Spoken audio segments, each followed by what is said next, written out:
Viens Seigneur, ne tarde plus, hâte le jour de ton retour. Fais lever sur terre la splendeur de ta gloire.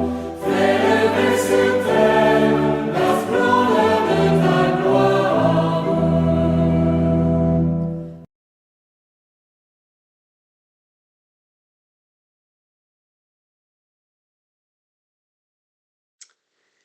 La méditation de ce matin nous invite à un point très important qu'il faut approfondir.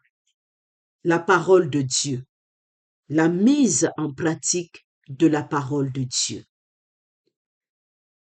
Ce n'est pas toutes les œuvres bonnes qui sont conformes à la parole de Dieu. Ça, c'est le premier point que vous devez retenir. Ce n'est pas toutes les œuvres bonnes qui sont conformes à la parole de Dieu.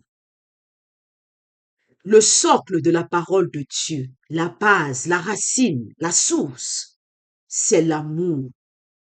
Si tu mets en pratique la parole de Dieu sans avoir un cœur d'amour, tu perds ton temps. Parce que nous voyons dans notre monde aujourd'hui beaucoup d'œuvres bonnes. Les gens qui arrivent dans les orphelinats, qui offrent des sacs de nourriture, certaines personnes qui aident leurs frères, qui les accueillent chez eux, qui les donnent à manger, certaines personnes qui vont rendre visite aux malades, certaines personnes qui, quand ils attendent qu'une personne a perdu un être cher, qui vont assister au deuil, la mise en bière jusqu'à l'enterrement, certaines personnes qui marchent en route et sourient avec quelqu'un qui sourit avec lui, certaines personnes qui, dans les lieux de service, sont là, ils disent qu'ils ne font pas les problèmes, et ceci, cela. Sans la présence de l'amour de Dieu dans ton cœur, tu es hors sujet.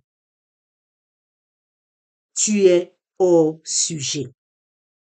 Il ne suffit pas seulement de pratiquer comme un robot. Il suffit de bien pratiquer. Parce que la pratique, tout le monde peut la faire. C'est tout le monde qui peut aller au marché acheter des vêtements et aller offrir dans un orphelinat.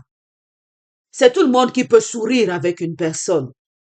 C'est tout le monde qui peut aller rendre visite à un malade. C'est tout le monde qui peut assister un être cher qui a perdu un défunt. C'est tout le monde qui peut le faire. Mais tout le monde ne peut pas le faire avec l'amour de Dieu. C'est le plus important dans la mise en pratique. Alors ne nous contentons pas seulement de dire, oh, moi je fais la parole de Dieu, j'aide les pauvres, je suis gentil, j'accueille ceci, je suis sans problème, moi je ne fais pas les problèmes, et nanani, et nanana. Alors que dans ton cœur, tu es assis et tu calcules ton frère dans un coin. Le jour, il va se perdre et il va se retrouver sur ton champ de tir.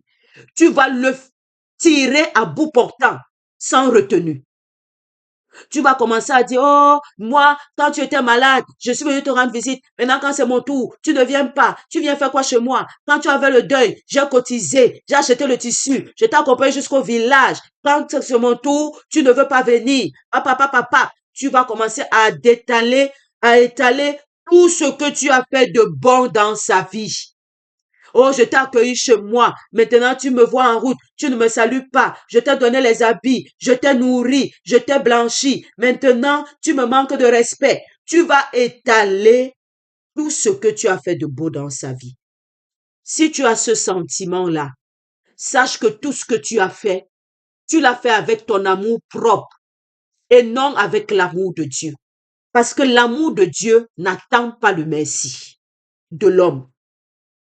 L'amour de Dieu n'attend pas une récompense. L'amour de Dieu n'attend pas qu'on l'acclame. Parce que tout ce que Dieu fait pour nous, il le fait par amour.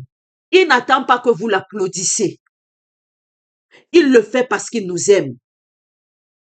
Il n'attend pas que vous venez lui dire merci.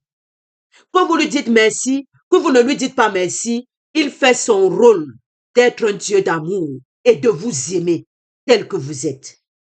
Il met lui-même en pratique l'amour qu'il nous enseigne. Il nous aime tout simplement. Alors nous aussi, quand on veut mettre en pratique la parole de Dieu, nous devons la mettre en pratique avec l'amour de Dieu. On pratique tout simplement sans rien attendre. Ne soyons pas ces chrétiens qui disent, oh, c'est le carême, maintenant je fais le jeûne, je prie, je fais l'aumône et ceci, cela pour le temps de carême. Dès que le carême finit, il reprend avec ses mauvaises habitudes et il te dit, oh, le carême est fini, est-ce que j'ai encore besoin de jeûner? Jésus est ressuscité. Je n'ai plus besoin de prier, Jésus est ressuscité. Je n'ai plus besoin d'aller à la messe, Jésus est ressuscité. Et il reprend sa vie en attendant le prochain carême pour revenir encore faire le sage et l'image devant Dieu. Ça, ce n'est pas la mise en pratique de la parole de Dieu. C'est le premier point sur lequel je voulais attirer votre attention. Le deuxième point qui attire notre attention dans cette méditation, c'est la prière et la parole de Dieu. La prière entretient notre relation avec Dieu. La prière nous fait prendre conscience que Dieu est là et que nous avons besoin de lui. La parole de Dieu transforme notre vie. Donc, quand nous venons dans la prière très souvent, Seigneur, je veux X, Seigneur, je veux Y, Seigneur, je veux la grâce du mariage, Seigneur, je veux la grâce de ceci, Seigneur, je veux la grâce de cela, Seigneur, je veux la grâce de ceci. Pensons à aller lire la réponse dans la parole de Dieu, parce que d'habitude, elle est là-bas, la réponse. La grâce que tu demandes, c'est dans la méditation de la parole de Dieu que tu vas la trouver. Parce que cette parole que tu vas laisser entrer dans ton cœur va commencer à germer et porter des fruits dans ta vie. Mais si tu te contentes seulement de prier et puis t'asseoir, croiser les bras dans l'attente que Dieu réalise un miracle extraordinaire dans ta vie, tu vas rester là pendant des années et tu vas pousser des racines. Et après, ça sera, oh, dans l'église catholique, il n'y a pas les miracles. Oh, dans l'église catholique, les prêtres ne font même pas les miracles et tu vas commencer la prostitution spirituelle. Tu vas sauter d'église en église à la recherche d'un miracle. Alors que ton miracle t'attend, positionné dans la parole de Dieu, pour te transformer et voir le fruit de ta transformation. Comme je le disais, tu ne peux pas demander à Dieu la grâce du mariage si tu ne sais pas tenir un foyer. Comment apprendre à tenir un foyer? C'est en méditant la parole de Dieu, en regardant ce que la parole de Dieu prescrit pour le mariage et en te conformant en cela, en mettant en pratique ce que la parole de Dieu dit. Tout ce que nous vivons sur cette terre a solution dans la Bible. Pour ceux qui ont déjà lu la Bible, du premier livre au dernier, savent que j'ai raison. Il n'y a pas un problème qui n'a pas de solution. Les solutions sont dans la parole de Dieu. Les conseils que tu cherches, c'est dans la parole de Dieu. Quand tu vas la lire et mettre en pratique ce qui est écrit avec l'amour de Dieu, tu verras la grâce venir dans ta vie. Et tu n'auras pas besoin des efforts ou d'aller offrir je ne sais quoi chez les tradis praticiens qui vous promettent monts et merveilles. Les deux vont de pair. C'est sur ce point que je veux vous attirer. Tu as demandé à Dieu. Dieu va te répondre, mais dans sa parole. Il va te parler dans la parole. Il va te parler dans sa parole. C'est dans sa parole qu'il va te répondre. Et maintenant, toi, tu dois te laisser transformer par cette réponse pour pouvoir voir le fruit que tu as demandé. Frères et sœurs, enfants de Marie, apprenons à ouvrir nos cœurs à la parole de Dieu et à la laisser nous transformer. Le dernier point, c'est le respect de cette parole. Parce que nous sommes dans un monde où on ne respecte plus rien. À l'époque du peuple d'Israël, les gens commettaient des péchés avec une crainte. Mais maintenant, comme je le dis toujours, on a dépassé tous les sommets. On prend la parole de Dieu et on l'utilise pour commettre nos inepties. Le Seigneur dit quelque chose dans sa parole. Et nous, les hommes, qui ne sommes que poussière, on dit non, nous sommes dans le temps moderne. C'est la modernité. Alors on doit rectifier la parole de Dieu là. L'homosexualité, ce n'est plus une abomination. Il faut laisser les hommes s'aimer comme ils veulent. Alors que Dieu a écrit dans sa parole que c'est une abomination. Il a écrit dans sa parole qu'on ne doit pas verser le sang.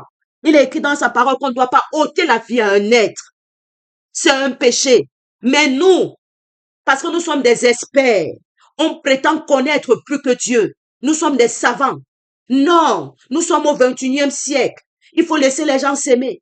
Il faut laisser les femmes choisir si elles veulent donner naissance ou pas. Par contre, il faut faire les avortements, les interruptions de grossesse. Non, il faut laisser les gens choisir. Vous demandez aux gens de choisir le meurtre à la vie, de choisir le péché à la vie. Ce que les hommes font aujourd'hui, ils font l'opposé de ce que Jésus fait. Jésus vient enlever le péché du monde et nous, on plante le péché dans le monde et on va à l'encontre de la parole de Dieu. Et après on dit, on met en pratique les commandements de Dieu, aimez-vous les uns les autres. Il y a la manière, il faut respecter la parole de Dieu. C'est le point le plus compliqué dans notre temps. Parce que c'est chacun qui l'interprète parce qu'il veut tirer la corde, la couverture de son côté pour qu'on ne le voit pas. Chacun veut tirer la couverture de la parole de Dieu de son côté. Pardon. C'est chacun qui veut tirer la parole de Dieu de son côté. Oh, on a dit dans la Bible, aimez-vous les uns les autres. Alors, il faut acclamer le péché. Il faut approuver le péché. Il faut respecter la parole de Dieu, même si cela nous coûte. Nous devons la respecter et la mettre en pratique fidèlement et avec obéissance. Pour pouvoir la mettre en pratique, il faut déjà la respecter. Si tu ne la respectes pas, tu ne pourras pas pleinement la mettre en pratique. Tout part du respect de ce que Dieu dit, sans enlever une seule virgule à ce qu'il demande. Il ne vous a pas demandé de faire les mises à jour de sa parole. C'est pas pour ça que nous sommes sur terre. Nous sommes sur terre pour les mettre en pratique telles qu'elles sont, comme elles ont été dites. C'est nous qui pensons qu'il y a ancien et nouveau. Mais sinon, la parole de Dieu, il n'y a pas ancien et nouveau dedans. Elle est la même, de génération à génération, de siècle en siècle. Et elle ne va pas changer. Alors nous devons faire attention à notre monde qui nous trompe avec leur prétendue modernité. Modernisez votre monde si vous le souhaitez, mais vous devez adapter votre modernisation à la parole de Dieu. Ce n'est pas l'inverse. Que le Christ Jésus nous aide à respecter la parole de Dieu, à l'imprimer dans notre cœur et à la laisser nous transformer en la mettant fidèlement en pratique avec l'amour de Dieu. Loué soit Jésus-Christ, à jamais. Bénissons le nom du Seigneur, nous rendons grâce à Dieu. Amen.